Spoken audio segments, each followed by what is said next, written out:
Assalamualaikum warahmatullahi wabarakatuh. Kembali lagi bersama saya, cuman kali ini adalah di pertemuan terakhir sebelum UTS. Materi yang akan saya bahas kali ini adalah pengujian perangkat lunak. Definisi dari pengujian perangkat lunak adalah software testing. Atau software testing adalah aktivitas-aktivitas yang bertujuan untuk mengevaluasi atribut-atribut atau kemampuan sebuah program atau sistem dan penentuan apakah sesuai dengan hasil yang diharapkan. Pengujian perangkat lunak juga memberikan pandangan mengenai perangkat lunak secara objektif dan independen yang bermanfaat untuk memahami tingkat risiko dan implementasinya.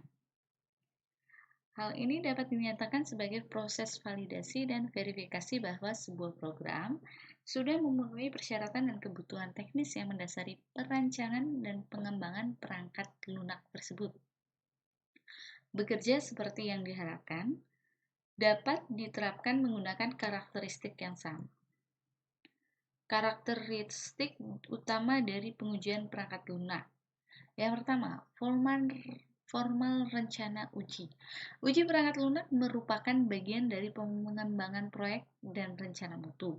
Dijadwalkan di muka dan item sentral muncul dalam perjanjian pembuatan perangkat lunak yang ditandatangani antara pelanggan dan pengembang. Dengan kata lain, pengujian perangkat lunak secara ad hoc oleh rekan atau pemeriksaan berkala oleh pemimpin tim program tidak dapat dianggap sebagai tes perangkat lunak. Tim penguji perangkat lunak. Tim penguji khusus. Sebuah tim independen atau eksternal konsultan yang mengkhususkan diri dalam pengujian ditugaskan untuk melaksanakan tugas ini terutama dalam rangka untuk menghilangkan bias dan menjamin pengujian yang efektif oleh para profesional terlatih. Selain itu, secara umum diterima bahwa tes yang dilakukan oleh pengembang sendiri akan menghasilkan hasil yang buruk. Sebagai individu yang mengembangkan produk asli akan menemukan kesulitan untuk mengungkapkan kesalahan yang mereka tidak diidentifikasikan lebih awal. Namun, unit test terus dilakukan oleh pengembang di banyak organisasi. Menjalankan program. Segala bentuk kegiatan jaminan kualitas yang tidak melibatkan menjalankan perangkat lunak untuk pemeriksaan contoh kode tidak dianggap sebagai kegiatan uji.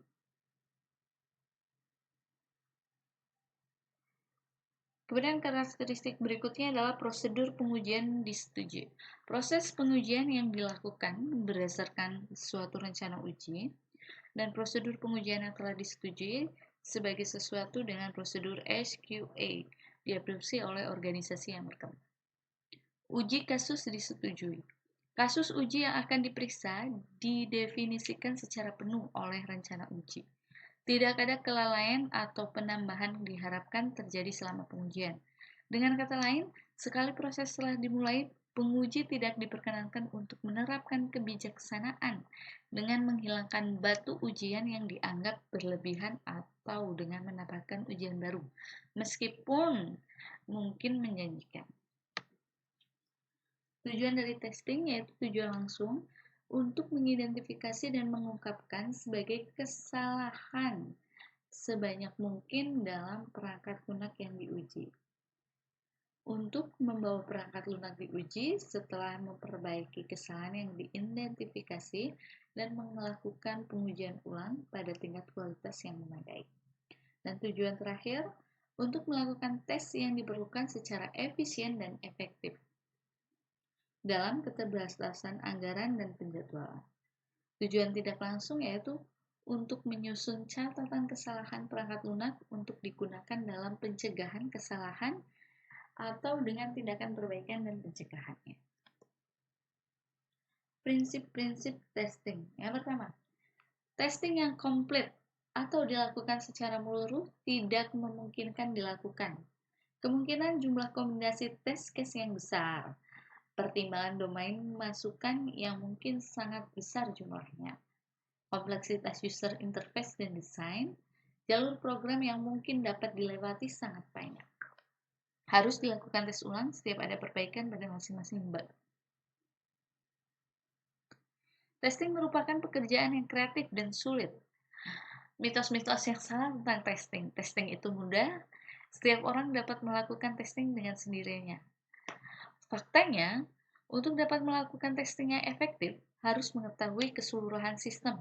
Sistem sendiri tidak sederhana atau mudah dipahami. 3. Testing berbasis pada resiko. Walaupun testing secara keseluruhan tidak dapat dilakukan, tidak berarti bahwa testing yang efektif tidak dapat dilakukan. Testing merupakan hasil pertimbangan dari resiko dan ekonomi. Secara ringkas, testing dipengaruhi oleh pertimbangan sumber daya dan biaya yang dibutuhkan untuk melakukan testing menurut skala prioritas, kompleksitas, dan kesulitan testing. Kedua, biaya keterlambatan pengiriman produk. Ketiga, kemungkinan adanya suatu defek. Keempat, biaya yang disebabkan oleh defek bila mana defek tersebut menyebabkan error yang membawa kerugian langsung maupun tak langsung bagi customer. 4. Testing harus direncanakan, yaitu untuk dapat menjaga agar arah pelaksanaan tes agar tidak menyimpang dari tujuan tes itu sendiri. Kedua, menjaga kesesuaian pengguna sumber daya dan jadwal proyek dengan menetapkan apa yang akan dites dan kapan berhenti.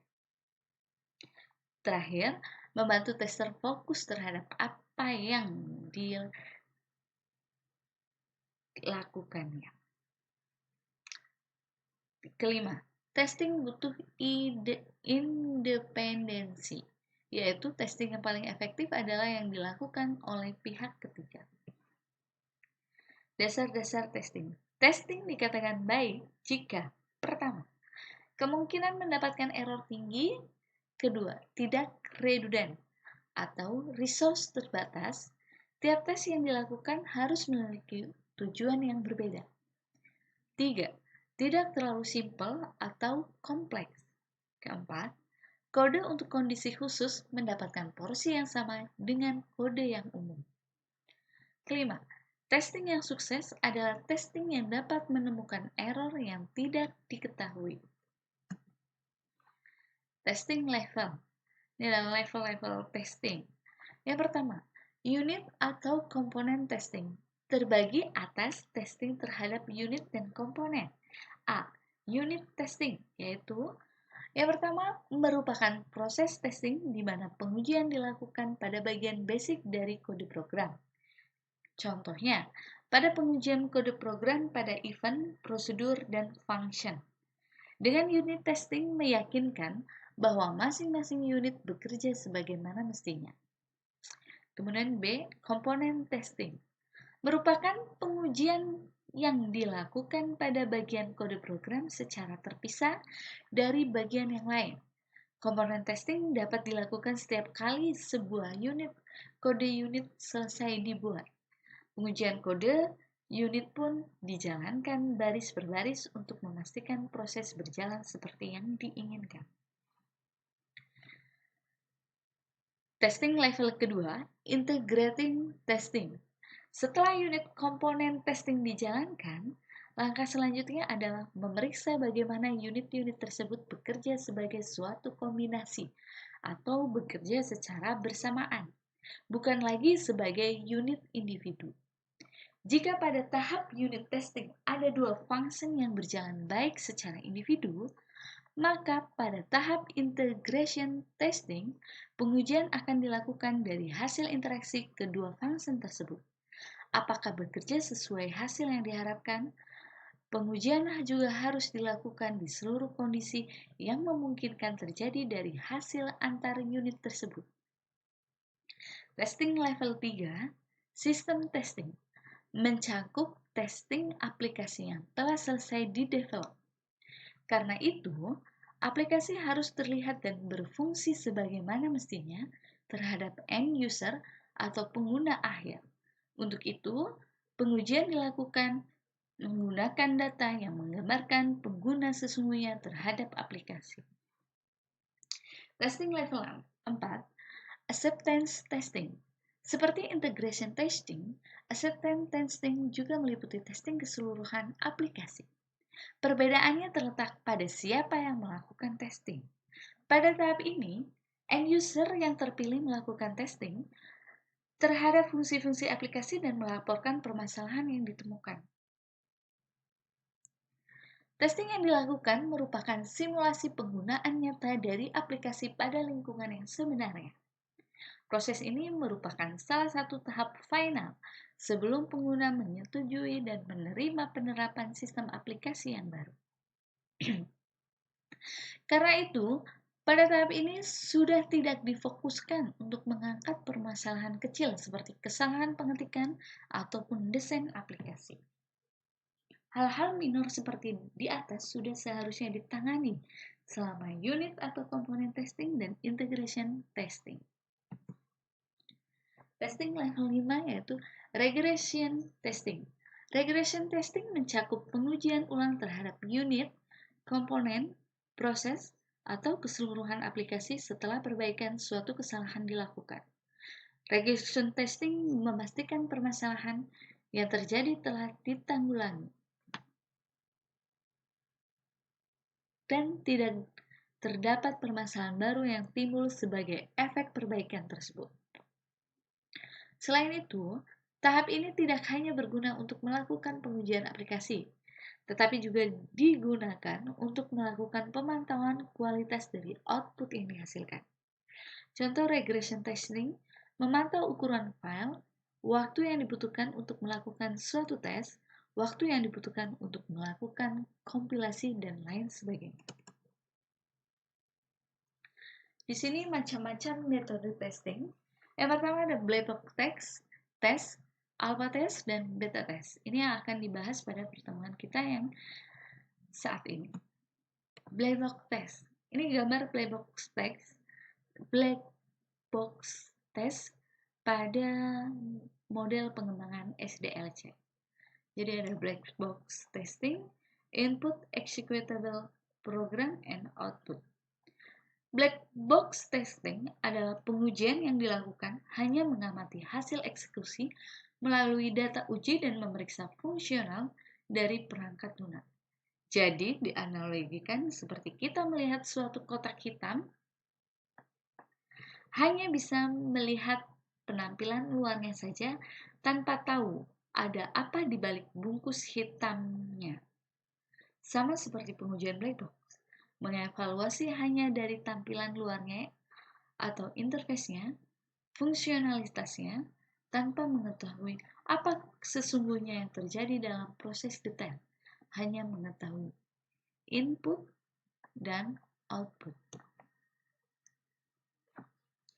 Kelebihan black box test dapat memilih subset tes secara efektif dan efisien, dapat menemukan cacat, memaksimalkan testing investment. Kelemahan black box test, tester tidak pernah yakin apakah perangkat lunak tersebut benar-benar lulus uji. Pengujian pada black box berusaha menemukan kesalahan seperti 1. Fungsi-fungsi yang tidak benar atau hilang. 2. Kesalahan interface. 3. Kesalahan dalam struktur data atau akses database eksternal. Kesalahan kinerja. Dan terakhir, inisialisasi dan kesalahan tes terminasi. Contoh pengujian black box pada form login. Di sini ada tabel di mana yang pertama adalah menunjukkan nomor, skenario pengujian, hasil yang diharapkan, dan kesimpulan. Yang pertama, mengosongkan username dan password lalu langsung klik tombol login. Jadi di mana teks username dan password kita kosongkan, tidak diisi. Hasil yang diharapkan, sistem akan menolak akses login dan menampilkan pesan, "Maaf, Anda belum memasukkan username dan password." Kesimpulannya valid. Jadi sama hasil yang diharapkan dengan hasil pengujian. Kemudian 2. Hanya mengisi username dan mengosongkan password lalu langsung klik tombol login. Jadi test case-nya admin, kemudian passwordnya kosong. Hasil yang diharapkan, sistem akan menolak akses login dan menampilkan pesan, "Maaf, Anda belum memasukkan password." Hasil pengujiannya ya sesuai, tampil sudah muncul message box yang menunjukkan bahwa maaf, Anda belum memasukkan password. Hasilnya valid, kesimpulannya valid. Oke, yang ketiga, hanya mengisi password dan mengosongkan username, lalu langsung klik tombol login. Test case-nya, kita kosongkan username dan passwordnya kita isi. Hasil yang diharapkan, sistem akan menolak akses login dan menampilkan pesan, maaf, Anda belum memasukkan username. Hasil pengujian sudah sesuai, memunculkan message box dengan kata maaf Anda belum memasukkan username. Kesimpulannya valid. Kemudian yang keempat, menghasilkan dengan salah satu data benar dan data salah, lalu klik login. Ini data diisi semua, namun yang pertama ada salah satu data yang salah. Maka hasil yang diharapkan, sistem akan menolak akses login dan menampilkan pesan login, username atau password salah. Hasil pengujian sesuai, muncul message box dan menampilkan pesan username atau password salah. Kesimpulannya valid. Kelima, menghasilkan username dan password dengan benar, lalu klik login. Jadi kita ketikkan username dan passwordnya itu sesuai, dan kemudian kita perintahkan untuk login. Hasil yang diharapkan, sistem menerima akses login dan menampilkan pesan, selamat datang, kemudian akan masuk ke menu home. Hasil pengujian, message box selamat datang tampil. Kesimpulannya valid. Jadi ini contoh dari black box testing. Dan semua menu akan diuji sesuai dengan black box testing. Jika ada 20 menu, maka Anda harus mengujinya satu persatu. Kemudian alpha test. Alpha test yaitu pengujian alpha bertujuan agar sistem yang dikembangkan terhindar dari cacat atau kegagalan penggunaan. Pengujian alpha berlangsung di situs pengembang oleh tim internal sebelum rilis kepada pelanggan eksternal. Agar nantinya ketika pelanggan menggunakan sistem ini tidak kecewa karena masalah cacat atau kegagalan aplikasi. Tes ini berlangsung di situs pengembang. Pengembang mengamati penggunaan aplikasi oleh pengguna selanjutnya. Pengguna mencatat temuan yang terjadi dari kecacatan aplikasi. Perubahan desain kecil masih dapat dibuat sebagai hasil dari pengujian alpha. Pengujian alpha adalah pengujian akhir sebelum perangkat lunak ini diluncurkan untuk penggunaan secara umum. Jadi alpha itu dari model SDLC itu seperti ini. Unit testing, integration testing, system testing, operational acceptance testing, contract and regulation acceptance, alpha testing, and beta testing. Alpha test, pengujian alpha test memiliki dua fase. Pada tahap fase pertama dari pengujian alpha, perangkat lunak diuji oleh pengembang di lingkungan internal developer. Mereka menggunakan perangkat lunak debugger atau debugger hardware assisted. Tujuannya adalah untuk menangkap bug dan dengan cepat.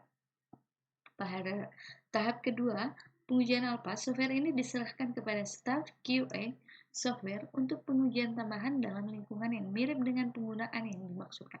Hal ini untuk mensimulasi suasana atau lingkungan pengujian yang sebenarnya, sehingga ketika sistem tersebut dipasang sudah tidak terjadi kegagalan maupun cacat sistem secara real. Itu tadi alpha test, kemudian lanjut ke beta test. Pengujian beta juga dikenal sebagai pengujian pengguna. Berlangsung di lokasi pengguna akhir oleh pengguna akhir untuk memvalidasi kegunaan, fungsi, kompatibilitas, dan uji reliabilitas dari software yang dibuat. Aktivitas pengujian beta menambah nilai siklus hidup pengembang perangkat lunak karena memungkinkan pelanggan sebenarnya kesempatan untuk memberikan masukan ke dalam desain, fungsi, dan kegunaan dari produk. Masukan ini tidak hanya penting untuk keberhasilan produk, tetapi juga investasi ke produk masa depan ketika data yang dikumpulkan dikelola secara efektif. Hal ini juga dikenal sebagai uji lapangan dan terjadi di lokasi pelanggan. Tes beta merupakan tahap kedua dari pengujian perangkat lunak di mana pengguna mencoba produk. Tes alpha berarti tahap pertama pengujian dalam proses pengembangan perangkat lunak. Tahap pertama meliputi unit testing, pengujian komponen, dan pengujian sistem. Pengujian beta dapat dianggap pengujian praliris Artinya sebelum produk tersebut dilempar ke pasaran, maka harus dipastikan dari sisi pelanggan bahwa perangkat lunak tersebut terbebas dari cacat atau kegagalan. Tujuan dari beta test yaitu untuk menempatkan aplikasi Anda di tangan pengguna yang sebenarnya yang berada di luar tim teknik Anda untuk menemukan setiap kekurangan atau masalah dari perspektif pengguna akhir. Pengujian beta dalam proses SDLC yaitu unit testing, integration testing, system testing, operational acceptance testing, contract and regulation acceptance, apply testing, dan beta testing. Beta testing dependensi. Ada sejumlah faktor yang tergantung pada keberhasilan pengujian beta. Uji biaya, jumlah peserta uji, pengiriman, durasi uji, cakupan demografi.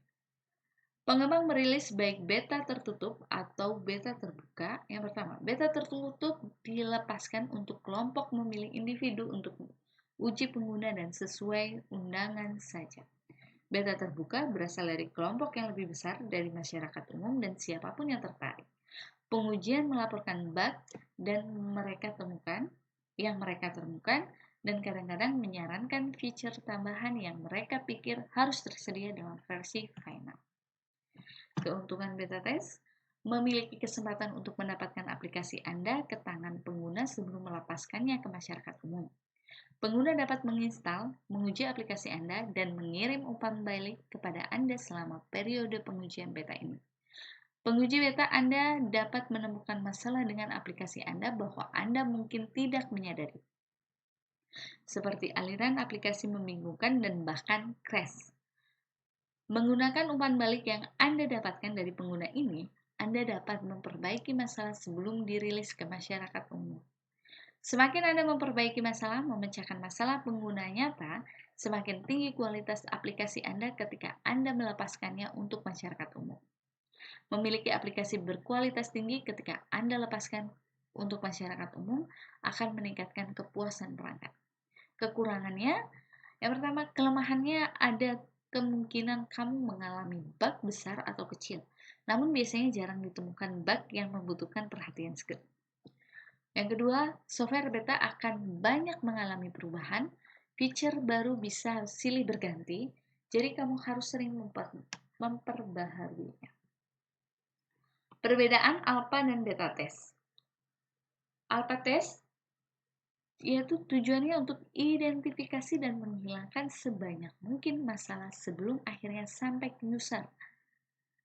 Dilakukan setelah software jadi oleh orang-orang yang tidak terlibat dalam pengembang dan memang ahli di bidangnya. Terdapat formulir resmi evaluasi, sedangkan beta test evaluasi sepenuhnya oleh pengguna. Pengguna dipilih 3 orang yang dibagi menjadi potensial, average, dan slow learner. Mereka diberitahukan prosedur evaluasi, diamati proses penggunaannya, diwawancarai, lalu dinilai dan dilakukan revisi. Sekian materi dari pertemuan terakhir sebelum UTS. Akhir kata saya ucapkan, terima kasih. Waalaikumsalam warahmatullahi wabarakatuh.